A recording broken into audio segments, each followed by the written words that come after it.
നമസ്തേ. ദേശീയതയുടെ നാവായി മാറാനും സ്വാതന്ത്ര്യ സമരത്തിനെ പ്രോത്സാഹിപ്പിക്കാനുമായി സൃഷ്ടിക്കപ്പെട്ട ദിനപത്രമായ മാതൃഭൂമിയുടെ ദേശവിരുദ്ധ ഹിന്ദുവിരുദ്ധ നിലപാടിനെതിരെ പ്രതികരിച്ച വിശ്വ ഹിന്ദു പരിഷത്ത് സംസ്ഥാന ജനറൽ സെക്രട്ടറി അഡ്വക്കേറ്റ് അനിൽ വിളയിൽ. തുടക്കത്തിൽ ദേശീയതയും മതേതരത്വവും ഉയർത്തിപ്പിടിച്ച് മുന്നോട്ട് പോയിരുന്ന ഈ ദിനപത്രം കഴിഞ്ഞ കുറെ കാലമായി അനുവർത്തിക്കുന്ന നയം തികച്ചും ദേശവിരുദ്ധവും ഹൈന്ദവ വിരുദ്ധവുമാണെന്നും പോപ്പുലർ ഫ്രണ്ട് പത്രം തേജസിന് പകരമാകാൻ ശ്രമിക്കുന്ന മാതൃഭൂമി ഹിന്ദുവിരുദ്ധ വാർത്തകൾ നൽകി മലബാർ മേഖലയിലുള്ള സ്വാധീനം വർദ്ധിപ്പിക്കാൻ ശ്രമിക്കുകയും അതിന്റെ ഭാഗമായി ഹിന്ദു വാർത്തകൾ തമസ്കരിക്കുന്നുവെന്നും അഡ്വക്കേറ്റ് അനിൽ വിളയിൽ പറഞ്ഞു. ദേശീയതയുടെ ദിനപത്രമായ മാതൃഭൂമി കഴിഞ്ഞ കുറേയേറെ കാലമായി ഹിന്ദുവിരുദ്ധമായ നയങ്ങളാണ് സ്വീകരിച്ചു വരുന്നത്. പോപ്പുലർ ഫ്രണ്ടിൻ്റെ പത്രമായ തേജസിൻ്റെ നിരോധനത്തിന് ശേഷം ഹിന്ദുവിരുദ്ധ വാർത്തകൾ കൂടുതലായിട്ട് കയറ്റുകയാണ് എങ്കിൽ മലബാർ മേഖലയിലൊക്കെ തന്നെയുള്ള സ്വാധീനം വർദ്ധിപ്പിക്കാമെന്നുള്ള ഒരു ധാരണയുടെ ഭാഗമായിട്ടാണ് ദിവസം പ്രതി ഹിന്ദുവിരുദ്ധമായ വാർത്തകൾ പ്രസിദ്ധീകരിക്കാൻ മാതൃഭൂമി താല്പര്യം കാണിക്കുന്നത്. ഹിന്ദുവിരുദ്ധ വാർത്തകൾ പ്രചരിപ്പിക്കുക എന്നുള്ളതിനേക്കാൾ കൂടുതൽ ഹിന്ദു വാർത്തകൾ തമസ്കരിക്കാനും ആ മാതൃഭൂമി പത്രം തയ്യാറാകുന്നുണ്ട് എന്നുള്ളത് ഈ പൊതുസമൂഹത്തിലെ എല്ലാവർക്കും മനസ്സിലായ ഒരു കാര്യമാണ്. അതിൻ്റെ ഏറ്റവും പ്രധാനപ്പെട്ട ചില ഉദാഹരണങ്ങളാണ് കഴിഞ്ഞ 2 വർഷങ്ങൾക്ക് മുമ്പ് മാതൃഭൂമി ബുക്സ് പ്രസിദ്ധീകരിച്ച മീശ എന്നൊരു നോവലുണ്ട്. പൂർണ്ണമായും ഹിന്ദു വിരുദ്ധമായിട്ടുള്ള ആ ഒരു നോവലിനെ വളരെ രീതിയിൽ പ്രൊമോട്ട് ചെയ്യാൻ മാതൃഭൂമി തയ്യാറായി എന്നുള്ളത് എടുത്തു പറയേണ്ട ഒരു കാര്യമാണ്. അതിനെ ശക്തിയുക്തം കേരളത്തിലെ ഹൈന്ദവ പ്രസ്ഥാനങ്ങളും NSS പോലുള്ള സാമുദായിക സംഘടനകളും എതിർത്തതിൻ്റെ ഭാഗമായിട്ട് മാതൃഭൂമിയുടെ സർക്കുലേഷൻ വളരെ കുറഞ്ഞതായിട്ട് എല്ലാവർക്കും കൃത്യമായി മനസ്സിലായിട്ടുള്ളൊരു വസ്തുതയാണ്. ഇതിൻ്റെ ഏറ്റവും അവസാനത്തെ ഉദാഹരണമാണ് കഴിഞ്ഞ ദിവസം മംഗലാപുരത്ത് തീവ്രവാദികളുടെ കൈയാൽ മൃഗീയമായി കൊല്ലപ്പെട്ട സുഹാസ് ഷെട്ടി എന്ന് പറയുന്ന ബജ്രംഗ് ദൾ പ്രവർത്തകൻ്റെ മരണം. വളരെ നിഷ്ഠൂരമായ രീതിയിൽ പൊതുജനങ്ങൾ കാണുകെ തലങ്ങും വിലങ്ങും വെട്ടി ആ ഒരു ചെറുപ്പക്കാരനെ കാലപുരിക്ക് അയച്ച ജിഹാദി ശക്തികൾക്ക് പിന്തുണ നൽകുന്ന ഒരു വാർത്തയാണ് ഇന്ന് മാതൃഭൂമി പ്രസിദ്ധീകരിച്ചത്. ഗുണ്ടാ നേതാവായിട്ടുള്ള ബജ്രംഗ് ദൾ പ്രവർത്തകനെ വെട്ടിക്കൊന്നു എന്നുള്ള ഹെഡിങ്.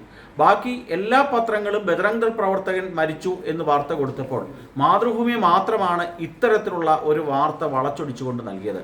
ലവ് ജിഹാദിനെതിരെയും ഡ്രഗ് ജിഹാദിനെതിരെയും നിരന്തരമായി പോരാടിയ ഒരു ചെറുപ്പക്കാരൻ്റെ മരണത്തിനെ ഇത്രമാത്രം തെറ്റായ രീതിയിൽ വ്യാഖ്യാനിക്കാൻ മാതൃഭൂമി കാണിച്ച ധൈര്യം ജിഹാദി ശക്തികളുടെ കയ്യടി നേടാനും അവരുടെ ഇടയിൽ സ്വാധീനം ഉറപ്പിക്കാനുമുള്ള ഒരു തീവ്ര ശ്രമത്തിൻ്റെ ഭാഗമായിട്ട് വിശ്വ ഹിന്ദു പരിഷത്ത് വിലയിരുത്തുന്നു. ഇത്തരത്തിലുള്ള പത്രപ്രവർത്തന ശൈലി മാതൃഭൂമി പോലെ ഒരു ദേശീയ ദിനപത്രം എന്ന് അഭിമാനിക്കുന്ന ആ പത്രത്തിന് ഒട്ടും ഭൂഷണമല്ല എന്നും ഈ അവസരത്തിൽ പറയുകയാണ്. ഇടതുപക്ഷ ചായ്വിന്റെ മതേതരത്വം, ന്യൂനപക്ഷ പ്രീണനം, ഹൈന്ദവ വിരുദ്ധത, രാഹുൽ ഗാന്ധിയോടുള്ള അമിതമായ കൂറ് തുടങ്ങി സമസ്ത കാര്യങ്ങളിലും മാതൃഭൂമി നടത്തുന്ന പത്രപ്രവർത്തന ശൈലി സ്ഥിരമായ വിമർശനം ക്ഷണിച്ചു വരുത്തുന്നുണ്ട്. തീർത്തും ഹൈന്ദവ വിരുദ്ധമായ മീശ എന്ന നോവൽ മാതൃഭൂമി പ്രസിദ്ധീകരിച്ചപ്പോൾ ഹൈന്ദവ സമൂഹത്തിൽ നിന്നും ഉയർന്നു വന്ന എതിർപ്പിൽ കൂടി ആ പത്രത്തിന്റെ 10,000-കണക്കിന് കോപ്പികളാണ് കുറഞ്ഞത്.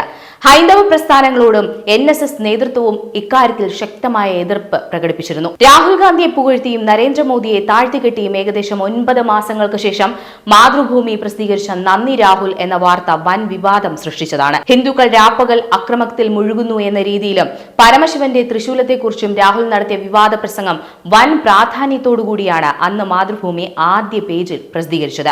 നിരോധിത തീവ്രവാദ സംഘടനയായ പോപ്പുലർ ഫ്രണ്ടിന്റെ തേജസ് പത്രം നിർത്തിയതോടുകൂടി ആ സ്ഥാനത്തേക്ക് കയറിപ്പറ്റി മലബാർ മേഖലയിലെ നഷ്ടപ്പെട്ട ആധിപത്യം ഉറപ്പിക്കാൻ സാധിക്കുമെന്ന മാതൃഭൂമിയുടെ അത്യാഗ്രഹമാണ് മാതൃഭൂമിയെ ഹിന്ദുവിരുദ്ധരും സുഡാപ്പി അനുകൂലികളുമാക്കി മാറ്റിയതിന്റെ പിന്നിലെ രഹസ്യം. ഹിന്ദുവിരുദ്ധ വാർത്തകൾക്ക് പ്രാധാന്യം നൽകിക്കൊണ്ട് ഹിന്ദു അനുകൂല വാർത്തകൾ തമസ്കരിച്ചുകൊണ്ട് മാതൃഭൂമി നടത്തുന്ന പത്രപ്രവർത്തന ശൈലിയോട് ഒരു വലിയ വിഭാഗം ഹിന്ദുക്കൾക്ക് മാതൃഭൂമിയിലെ കുറേയേറെ ജീവനക്കാർക്കും ശക്തമായ എതിർപ്പാണുള്ളത്. നിലവിലെ എഡിറ്ററുടെ ഏകപക്ഷീയമായിട്ടുള്ള ചില അജണ്ടകളാണ് മാതൃഭൂമിയിൽ ഇന്ന് നടക്കുന്നത് എന്നാണ് മാതൃഭൂമിയിലെ തന്നെ പിന്നാമ്പുറ വർത്തമാനം. ഏറ്റവും അവസാനം ഇന്ന് മാതൃഭൂമിയിൽ വന്ന ഒരു വാർത്തയാണ് മാതൃഭൂമിയുടെ സുഡാപ്പി തനിനിറം വീണ്ടും വീണ്ടും വീണ്ടും പുറത്തു കൊണ്ടുവന്നിരിക്കുന്നത്. കഴിഞ്ഞ ദിവസം മംഗലാപുരത്ത് അതിദാരുണമായി കൊല്ലപ്പെട്ട സുഹാസ് ഷെട്ടി എന്ന ബജ്രംഗ് ദൾ പ്രവർത്തകനെ ഗുണ്ടാ നേതാവായി ചിത്രീകരിച്ചുകൊണ്ടാണ് മാതൃഭൂമി ഇന്ന് വാർത്തയുടെ തലക്കെട്ടുണ്ടാക്കിയിരിക്കുന്നത്.